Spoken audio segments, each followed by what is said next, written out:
So if you want to think like a quant and you want to be able to reduce the variance of the derivatives that you're pricing, then this video is going to be for you, because we're going to be looking at variance reduction techniques for options. We're going to be comparing the different methods that we've looked at in our previous videos. So antithetic variates versus control variates like delta-based variance and gamma-based variance. And remember, the reasons that these work well in reducing our sample variance for our option pricing methodology is because these are all correlated with the actual underlying. In form, the delta and gamma based are like hedges in our Monte Carlo simulation, which acts to be able to reduce the variance. And in the same way, the antithetic variable is just looking at what happens if I had two different stocks that started at the exact same price but had perfect negative correlation. So using a combination of these three techniques, what we're actually going to do is compare the performance in the reduction on the standard error.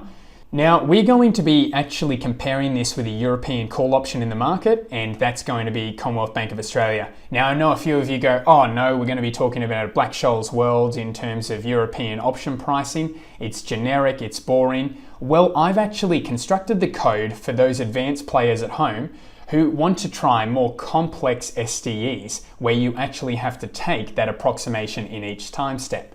So I've discretized the code in such a way that you can apply your own SDEs, so you can actually use these methods for more complicated problems.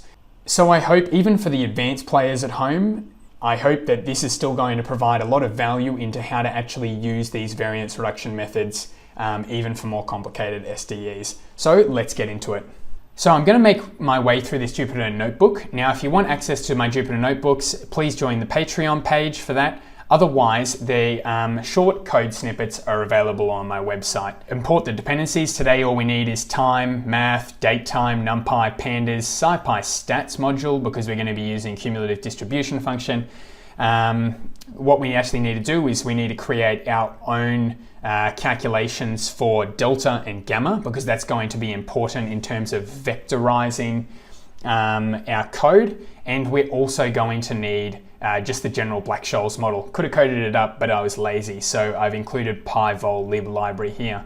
Now, if we take a step back and we just think about what we're doing, remember, all we're trying to do is reduce the variance around our estimation for an accurate option price.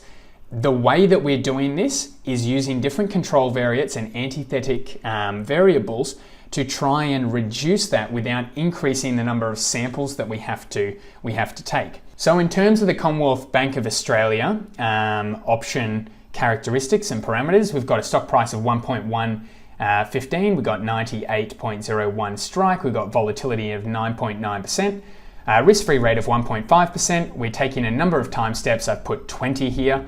And then we've got a number of simulations, 1,000. Now, market value I've placed here, and the time, of course, I need in years. Onto the sample estimate with no variance reduction. This is going to be our reference point. So what happens if I just use Monte Carlo as a method with no variance reduction techniques? Here I'm actually simulating things in terms of the logs of the stock price, and that just makes it easier because I can sum up each component at each time step along those paths. Now, you can take a look at the code here, but essentially I'm starting off with a reference point with a call value of 3.83, and I've got a standard error of 0.11. Computation time is about 0.0097. Okay, so let's consider implementation of the antithetic variate. Remember that we're looking here at also our stock price as we simulate through time with different samples, but then we also consider a hypothetical asset that's perfectly negatively correlated. So again, here I'm going to be timing, I pre-compute my constants, I'm going to be using the log of the stock price. Here I actually have to simulate two different stock prices. I've got stock 1 and stock 2. Remember, one moves up by my variance, my normalized variance, and then one moves down by the same amount. Then I accumulate those sample paths and I compute the expectations. So now, after we consider this scenario, what I get is I have a standard error, so a reduction now from 0.11 to 0.03. So now when we talk about delta-based control variates, we're really leveraging the fact of the linear relationship between the calculated delta and then the option payoff. So that is the linear relationship that we're actually able to exploit. So at each time step throughout this simulation, we're going to calculate the delta and we're going to look at the accumulation of the change in the stock price versus its expectation. So to implement that, we take what our simulated stock price is minus the expectation of that simulated stock price. And because we have a martingale process, that is just the forward price of the current stock price. So important to remember here that I have to create a delta calc function. Unfortunately, that PyVol lib library only works for individual contract points. So here I've just used the NumPy arrays, and I've been able to calculate the delta using the normal cumulative distribution function here for either a call or a put. So I've created a function there, and that's going to help us vectorize the code. Important here, the difference is for the compute variable, we need this forward factor that we have, so the exponential of that risk-free rate times the change in time. That's the only difference there. And here, what we're doing, we have to simulate the price paths directly. Instead of having the log stock prices, we need to actually accumulate those stock prices. So here, we're actually making use of NumPy functions, cumprod, and if we multiply all the exponential components together, then we get, along each price path, then we get the respective final time ST values. At each step within that discretized array, we're then going to calculate delta. So we've got this array that's for each time step m for m simulations, we calculate our delta at each time step, and then we also accumulate these contributions of delta. So we say, okay, what happens if we delta hedged between one time step to the next? And we do that for all time steps and sum them along the paths as well. You have your final payoff, you look at the maximum of the payoff, and you add your beta multiplied by your control variate. Now here, we're able to get a further reduction in the standard error down to 0.08. So hopefully this is just all revising what we've gone through in previous lessons. Now we're going to talk about the gamma-based control variate. We didn't actually implement this last time. This is a little bit more complicated because for the gamma-based control variate, we have these second order terms here. So now we have to calculate gamma at each individual time step. Now I want to take a step back. Do you think that by hedging only gamma, which is obviously the change in delta, so the curvature of delta, by only considering the curvature of delta, do you think that we're going to get as good a reduction compared to our delta hedging methodology? I'll let you think about that, and we'll address that in a second. So let's try and implement this. We've got the change in the stock price squared minus the expectation of the change in the stock price squared. Now that expectation, given the fact that we are in a Black-Scholes world, so using our stochastic calculus, you arrive at this equation here. Again, for gamma, we need to calculate, we need the ability to be able to use NumPy arrays for our vectorized code. So I've come up with this function here. We've got our pre-computed constants. The only difference here is this expectation with regards to the risk-free rate. So gamma, I've called it. So we've got this expectation 2 times risk-free rate plus volatility squared, all multiplied by our dt term. Then we've got minus 2 times by this forward factor, which is just the exponential of r dt, and then plus 1. So that's probably that complicated bit that you've seen there, that expectation of the change in stock price squared. Now, Monte Carlo method, we're doing the exact same thing as in the delta case. We're calculating our gamma at each time step. Again, we need the stock price, not the log stock price at each time step. So we've calculated it that way. And then you substitute in the gamma multiplied by the change in the stock prices at each time step squared minus that gamma constant times by the stock price that we had before squared. So you accumulate all those terms up along each individual path using the cumulative sum. And what you do is, again, you just add that to your payoff at the end. So beta 2 times by CV2. So now the standard error is only marginally smaller than without hedging at all. So that's really important to note. And we're going to speak about that a little bit more when we talk about the combined control variates together. Combined antithetic and delta variates. So now we're going to combine two reduction methodologies, and we're going to use, remember, the antithetic is where we consider the two underlines that are perfectly negatively correlated. So we take a half of the two payoffs between the first stock and the second stock, where they have perfect negative correlation in our sample, and we're going to add beta 1 CV1, which is our delta variate. Now, when we have the antithetic variates, what we need to do is we need to remember that we have two underlines in this process. So this CV1 actually becomes 0.5 multiplied by beta 1 times by the difference, the sum of CV11 plus CV12. And that is just simply the difference between our delta components and stock prices of stock 1 and stock 2.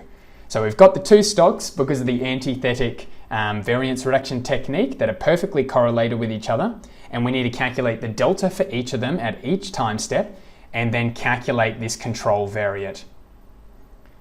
So the only difference here is that now we've got to get our beta 1 minus 1. We're calculating, instead of being able to use the log of the stock price like we did before with the antithetic case, then here we have to do, of course, the stock price, because we need that to calculate delta. So we've got two of our underlines perfectly negatively correlated with each other. We take the cumulative prod of those exponents to get that price path. We then, for each price path, have to calculate the delta at each time point, just as we've done before. Then we calculate the two control variants, which is just the delta multiplied by the stock price that we've just simulated minus the expectation of that stock price, the forward expectation of the stock price right now, which is just the stock price right now times by that ERDT term, the forward factor. Then for our option payoff, we have a half times by the sum of the payoffs of those two different assets, and then the sum of the beta 1 times by CV11 and CV12, which is the control variates for our stock 1 and our stock 2. So we take the average of those terms, and what you can see is we get a significant reduction in our standard error. Now, you may be noticing that the computation time has been increasing as we get through this. And again, we've done the best we can, not looping through time and simulations and actually vectorizing our code to make it as quick and efficient as possible in Python. But this is something that's intrinsic, this computation time is intrinsic to what we're actually trying to achieve. So this reward between reduction of standard error in computation time is always going to be a factor in Monte Carlo simulation. So now let's consider everything combined. I want antithetic variables, I want delta and gamma-based control variates. So what does that look like? Well, we've got our payoff here, which again is just a half, plus by the payoff of stock price 1 and our negatively correlated asset stock 2. We've also got beta 1 CV1 plus beta 2 CV2. Beta 1 is going to be minus 1, which is our delta-based control variate, and beta 2 is going to be minus a half, which is our gamma-based control variate. Now the control variate for beta is the same, but we just didn't spell it out in the previous example. Here we've got the gamma calculated for each respective stock, stock 1, stock 2, those perfectly negatively correlated stocks. We've got the difference between the prices between times squared minus the expectation of that stock price. So now our pre-computed constants, remember we need that gamma term, which is going to be used for calculating our gamma control variate. We've got beta 1, beta 2.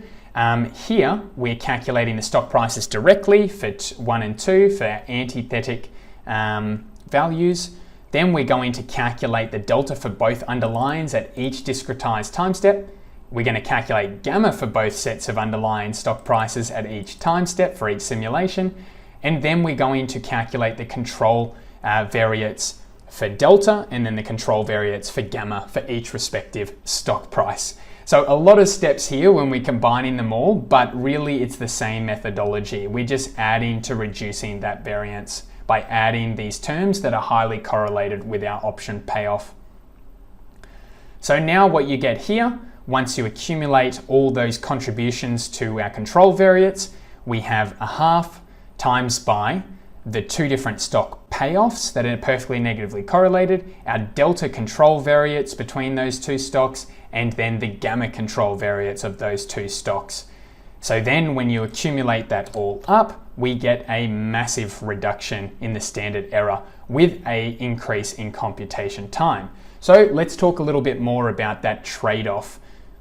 So just reviewing our contract details again, we have a 98 strike, a time to maturity of 0.16 years. We've got asset price of 101.15, volatility of 9.9%, and we're taking a number of time steps of 20 and a number of simulations 1,000.